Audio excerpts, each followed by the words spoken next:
¿Qué nos espera después de la muerte? Es una pregunta que la humanidad se ha hecho durante milenios. Pero hay otra pregunta igual de crucial. Si existe un juicio final, ¿será realmente justo? Hoy vamos a enfrentar a dos titanes del inframundo, a los dos dioses de los muertos más famosos de la historia. En una esquina del ring, Anubis, el dios egipcio con cabeza de chacal, guía de almas y guardián de las balanzas de la justicia. Y en la otra, el poderoso Hades, el sombrío regente del inframundo griego, temido incluso en el Olimpo. Solememos verlo solo como la personificación de la muerte. Pero hoy vamos a desvelar quién de los dos fue el dios de los muertos más justo. Analizaremos sus métodos, sus leyes y sus visiones del bien y del mal. Y les prometo que, al final de este vídeo, su perspectiva sobre estos dioses cambiará para siempre. Entonces, el sistema de quién era más humano. Averigüémoslo. Mirla. Antes de que comience este épico enfrentamiento, situemos el escenario. Tenemos ante nosotros dos de las civilizaciones más grandes de la antigüedad, el antiguo Egipto y la antigua Grecia. Ambas culturas estaban obsesionadas con la idea del más allá, pero la abordaron desde perspectivas totalmente diferentes.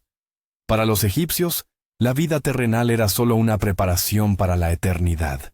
Construían tumbas colosales, ideaban complejos rituales de momificación y escribían guías enteras para navegar por el inframundo. Su cosmovisión estaba impregnada de la idea de Ma'at, el orden, la verdad y la justicia divina que debía respetarse tanto en la tierra como después de la muerte. En cambio, los griegos tenían una visión de la muerte mucho más pesimista. Su inframundo era, en general, un lugar sombrío y desolador, y los dioses del Olimpo a menudo eran caprichosos e impredecibles. Para ellos, la justicia era más un ideal al que aspiraban los gobernantes sabios que una ley cósmica inmutable. Y es precisamente de estas dos cosmovisiones totalmente opuestas de donde nacieron nuestros protagonistas de hoy, Anubis y Hades. Para empezar, viajemos a Egipto. ¿Quién era Anubis? Su imagen, la de un hombre con cabeza de chacal negro, es universalmente conocida. Y esta elección no es casualidad. Los chacales solían merodear por los límites del desierto, cerca de las necrópolis, y los antiguos egipcios los veían como guardianes en la frontera entre los mundos. Inicialmente, durante los periodos más tempranos de la historia egipcia, Anubis fue el dios principal de los muertos, el dueño absoluto del inframundo, el Duat. Fue solo después, con el auge de la popularidad del culto a Osiris, que Anubis le cedió el trono. Sin embargo, no perdió su importancia. Su rol se transformó. Se convirtió en el dios del embalsamamiento y el patrón de la momificación. Se creía que fue precisamente Anubis quien llevó a cabo la primera momificación sobre el cuerpo del asesinado Osiris, dándole así la oportunidad de renacer. Por ello, cada momia en Egipto era creada a su imagen y semejanza. Él no se limitaba a esperar a las almas al final del camino, sino que las recibía justo al comienzo de su viaje póstumo, asegurándose de preservar su envoltura física para la vida eterna. No era un mero segador sombrío, sino más bien un maestro artesano y un guardián, pero el cuidado del cuerpo era solo el primer paso. La función principal de Anubis era la de psicopompo, o guía de almas. Imaginen esto. Después de morir, el alma del egipcio llegaba al Duat, un inframundo peligroso y laberíntico, lleno de monstruos, lagos de fuego y puertas custodiadas por demonios. Atravesarlo en solitario era impensable, y ahí es donde Anubis acudía al rescate. Él tomaba el alma del difunto de la mano y la guiaba a través de todas las pruebas. Conocía todos los senderos secretos, los nombres de los guardianes y los conjuros correctos para apaciguarlos. No era simplemente un juez, era un abogado, un protector y un guía personal para cada alma, sin importar su estatus en vida, ya fuera un faraón o un humilde campesino. En esto se manifiesta su primera característica de la justicia, la igualdad frente a los peligros del más allá. Él no abandonaba el alma a su suerte, sino que le garantizaba un paso seguro hasta el lugar más importante, la sala de las dos verdades, donde se decidiría su destino eterno. Esta imagen de guía protector y atento difiere mucho de la percepción habitual que tenemos de un Dios frío de la muerte.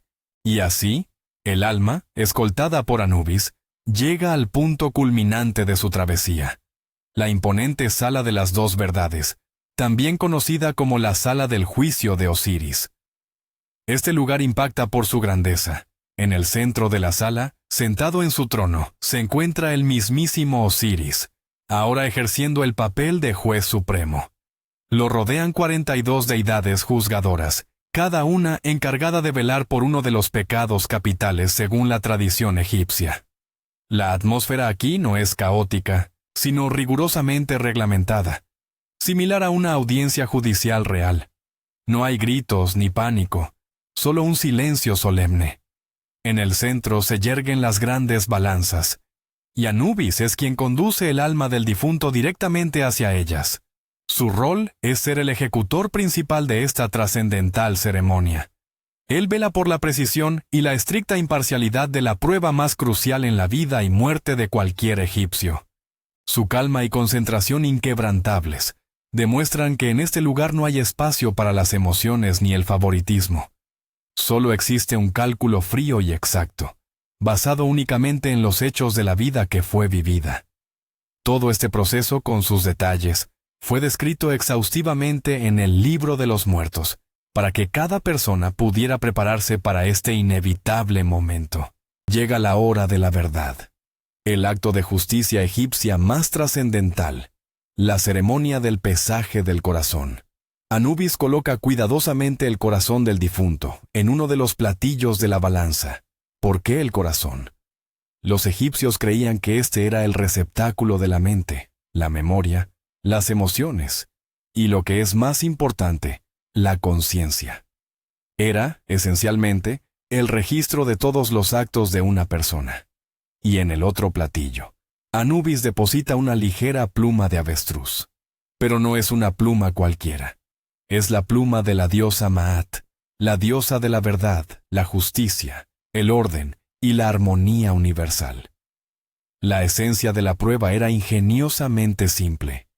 Si la persona había llevado una vida recta y justa, su corazón sería tan ligero como la pluma de la verdad. Si por el contrario había pecado, mentido o cometido el mal, su corazón estaría lastrado por esos actos y superaría el peso de la pluma. Munámales es una metáfora de la justicia sorprendentemente vívida. Aquí la justicia no se define por palabras ni por súplicas.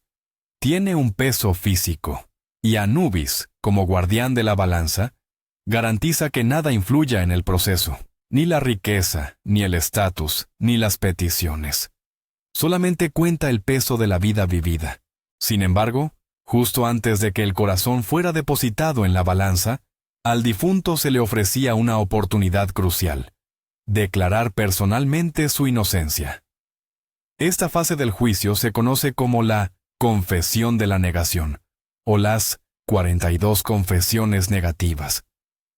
El alma debía dirigirse a cada uno de los 42 jueces divinos y jurar que no había cometido el pecado específico del cual ese Dios era responsable.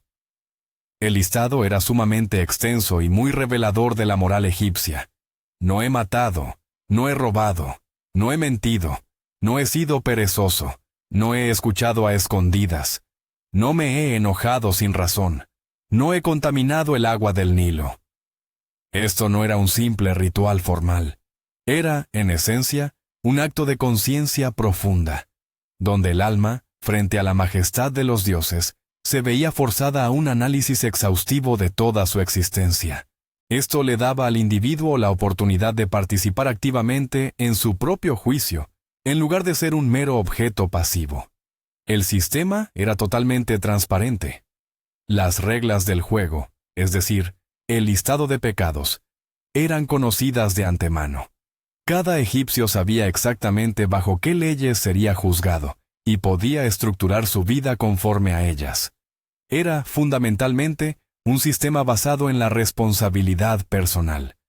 Pero, ¿qué ocurría si el corazón resultaba ser más pesado que la pluma de Maat? ¿Qué pasaba si el difunto fracasaba en la prueba? Las consecuencias eran terribles y, lo que es fundamental, definitivas. Al pie de la balanza siempre se encontraba una criatura aterradora llamada Amit o Amut, cuyo nombre significa la devoradora de almas. Tenía cabeza de cocodrilo, cuerpo de león y cuartos traseros de hipopótamo. Una combinación de los animales más peligrosos conocidos por los antiguos egipcios. Si la balanza se inclinaba en contra del difunto, Anubis daba la señal, y Amit se abalanzaba inmediatamente para devorar el corazón pecador. Pero esto no era solo un castigo, era la aniquilación total y absoluta. El alma del pecador dejaba de existir. Para los egipcios, obsesionados con la idea de la vida eterna, esta era la peor de las condenas. No el tormento eterno, sino el olvido completo, la erradicación de la existencia.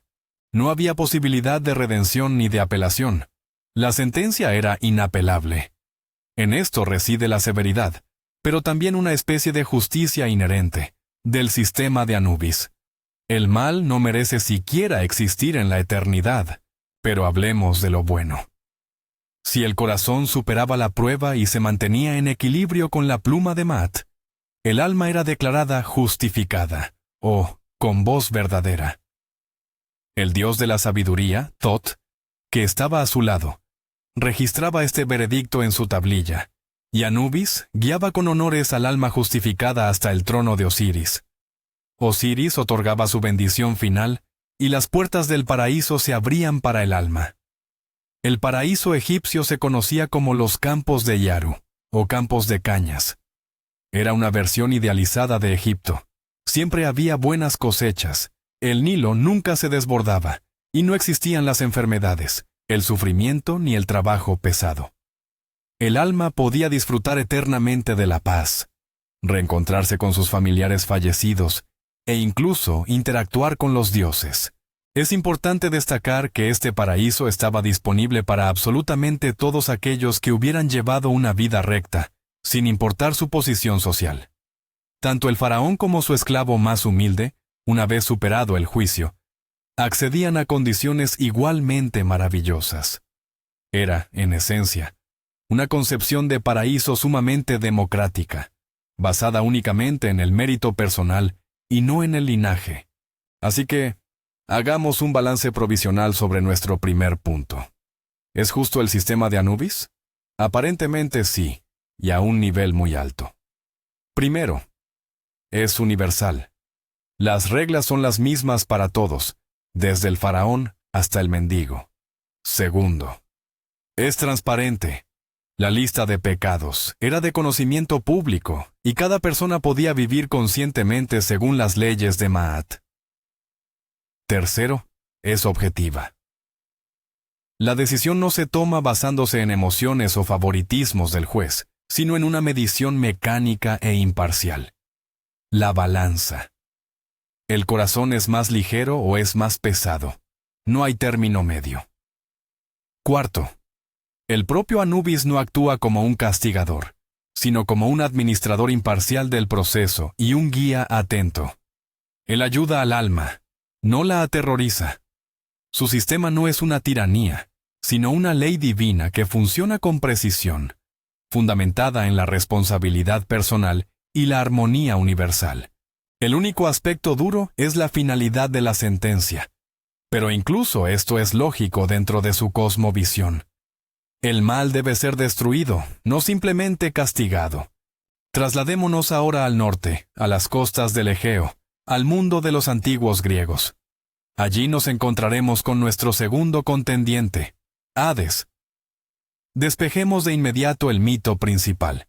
Hades no es el diablo. En la mitología griega, él no era la encarnación del mal, como Satán en el cristianismo. Fue uno de los 3 grandes hermanos olímpicos, hijo de Cronos. Tras la victoria sobre los titanes, él, Zeus y Poseidón echaron suertes para repartirse el mundo. A Zeus le correspondió el cielo, a Poseidón los mares y a Hades le tocó la suerte menos envidiable: el inframundo, el reino de los muertos. Él no eligió este papel, le fue asignado, y lo desempeñó con sombría responsabilidad. Su tarea principal no era torturar almas, sino gobernarlas, y lo más crucial, asegurarse de que ninguna escapara de vuelta al mundo de los vivos. Era más un carcelero austero y un monarca que un demonio malvado. Se le temía, sí, pero no se le odiaba como fuente del mal. Incluso se evitaba pronunciar su nombre en voz alta, refiriéndose a él como Plutón, que significa el rico, aludiendo a los incalculables tesoros ocultos en las profundidades de la tierra. Pero, ¿cómo era exactamente este mundo? A diferencia del Duat egipcio, plagado de pruebas y desafíos, el inframundo griego era esencialmente un lugar de destino final. Se trataba de un espacio vasto, nebuloso y gris, completamente desprovisto de luz solar. Para ingresar, el alma debía cruzar uno de los 5 ríos, siendo el más famoso el Estigia.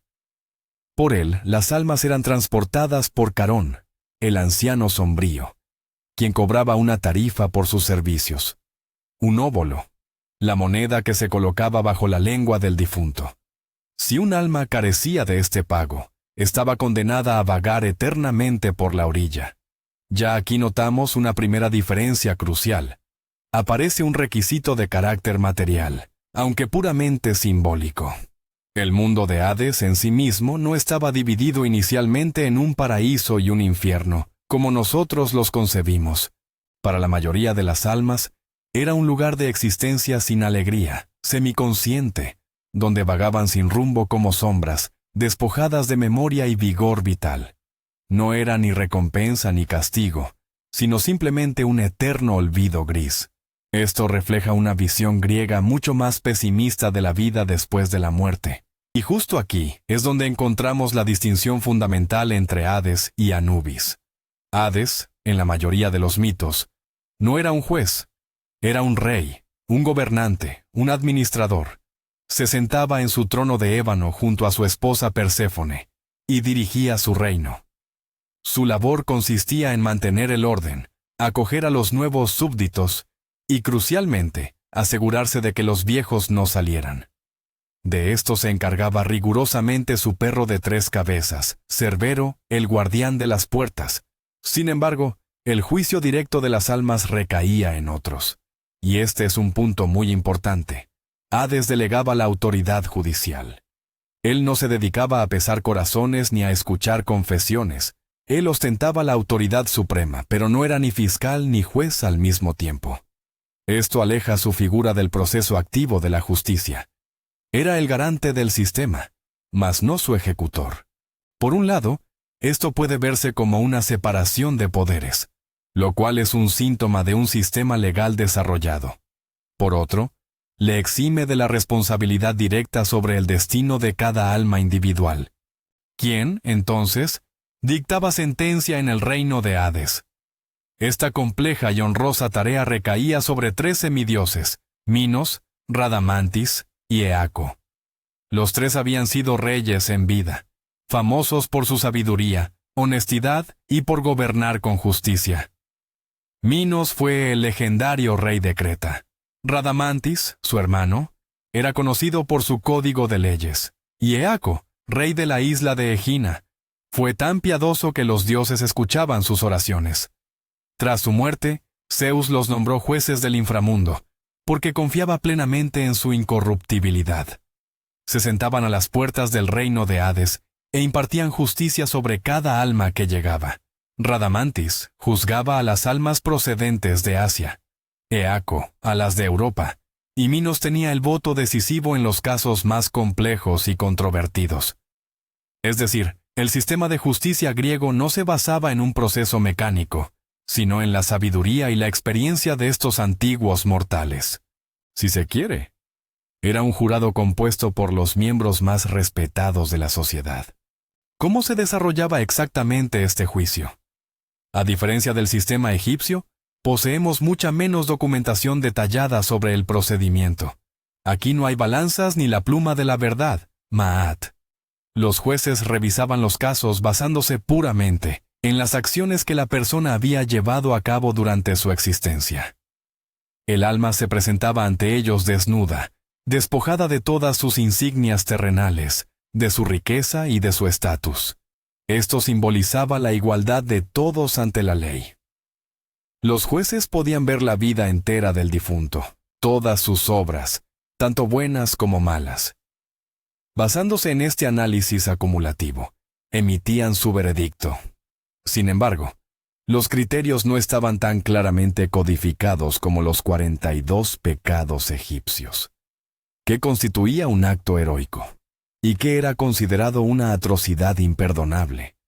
Gran parte de esto, aparentemente, quedaba a la entera discreción de los propios jueces. Esto hace que el sistema sea más flexible, capaz de tener en cuenta el contexto y los motivos detrás de las acciones, pero al mismo tiempo lo hace más subjetivo. Y es que incluso los jueces más sabios eran, al fin y al cabo, antiguos humanos con su propio pasado y sus propios puntos de vista. Su decisión se fundamentaba en la sabiduría, no en una medición objetiva. Pero, ¿cuáles eran los posibles veredictos? Para la inmensa mayoría de las almas que no fueron ni grandes héroes ni villanos atroces, el camino conducía directamente a los campos asfódelos. Esta era la sección más extensa del reino de Hades. Y francamente, era un lugar deprimente. Campos interminables cubiertos de asfódelos. Flores pálidas y sin sabor. Allí, las almas, convertidas en sombras incorpóreas, vagaban sin rumbo, susurrando y lamentándose. Mantenían su apariencia, sí, pero perdían la memoria de su vida terrenal y casi toda la capacidad de sentir emoción. Esto no era un castigo, era simplemente la nada, una existencia infinita, gris y monótona. Homero describe cómo Odiseo, al descender al reino de los muertos, se encontró con la sombra de Aquiles, quien le confesó que prefería ser el último siervo en la tierra que el rey entre los muertos.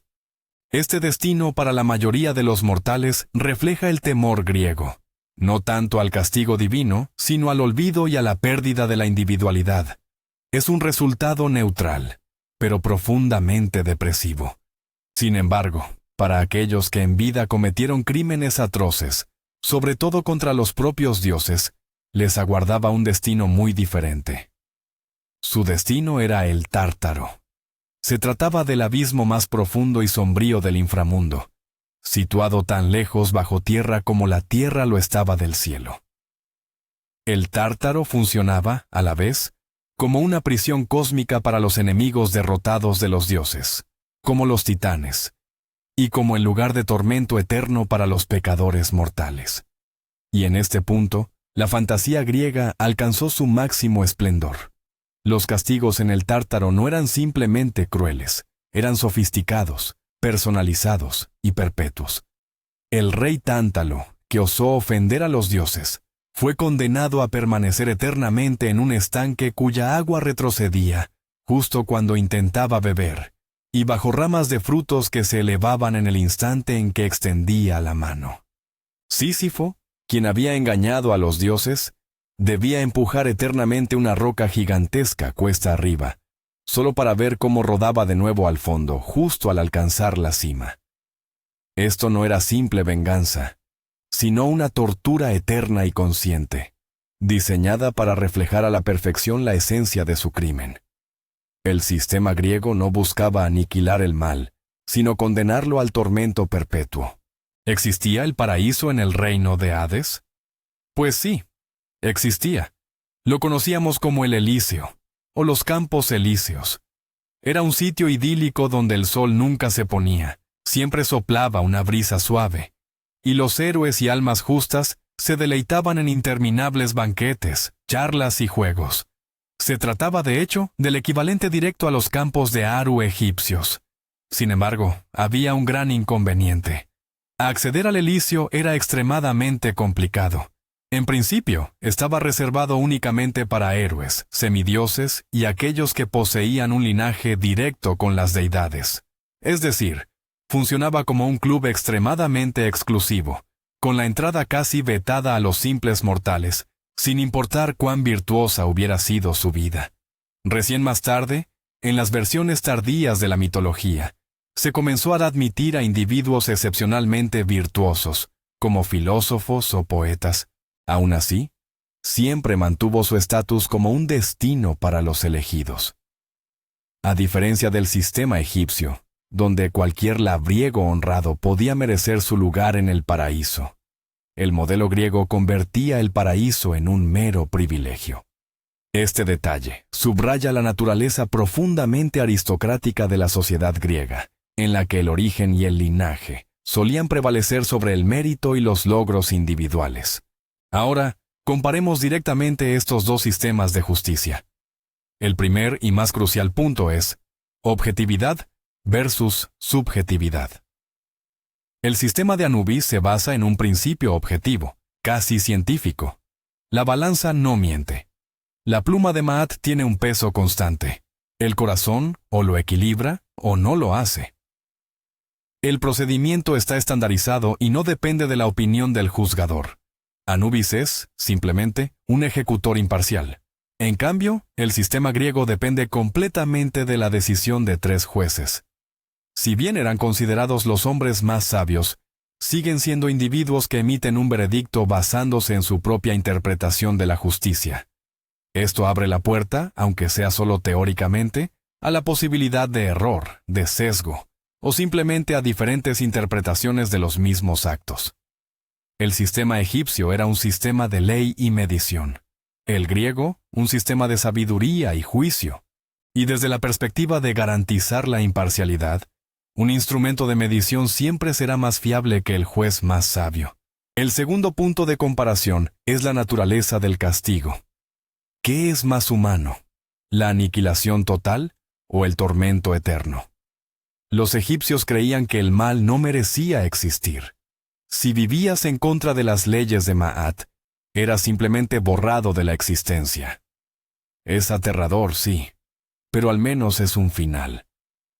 El enfoque griego, sin embargo, es mucho más cruel. El Tártaro es un lugar de sufrimiento consciente e interminable. El alma no solo es castigada, es sometida a torturas eternas, a menudo de carácter sádico e ingenioso.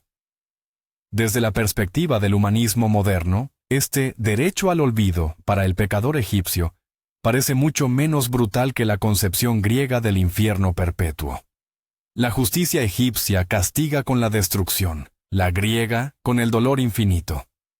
En este punto, la elección de un sistema más justo parece obvia. Los griegos buscaban que el mal sufriera por siempre, mientras que los egipcios solo querían que desapareciera. Y el tercer aspecto, no menos crucial, es la accesibilidad al paraíso. Como mencionamos, los campos de Iaru egipcios estaban abiertos a cualquier persona, sin importar su estatus social, siempre que hubiera llevado una vida recta. Era una verdadera meritocracia del espíritu. La justicia radicaba en que todos tenían una oportunidad real de alcanzar la felicidad eterna, y esta dependía únicamente de sus acciones. El Elíseo griego, al menos en sus primeras versiones, era un paraíso de corte aristocrático. Estaba destinado a la élite, los héroes y los parientes de los dioses. Una persona común, por muy virtuosa que fuera, en el mejor de los casos, solo podía aspirar a los lúgubres campos de Asfódelos. Esto representa una desigualdad fundamental de oportunidades. Un sistema en el que la recompensa solo está disponible para los elegidos por derecho de nacimiento no puede considerarse plenamente justo. La cosmogonía egipcia, en este sentido, era mucho más democrática y ofrecía esperanza a todas las almas. Llegó el momento de emitir nuestro veredicto en esta batalla titánica por la justicia. Hades no era malvado, era un gobernante severo, pero justo, que estableció en su reino un sistema judicial fundamentado en la sabiduría y la separación de poderes. Sus jueces eran incorruptibles, y sus castigos, aunque crueles, eran merecidos. Sin embargo, su sistema era subjetivo, elitista e increíblemente cruel en sus máximas expresiones de castigo. Anubis, en cambio, formaba parte de otro sistema.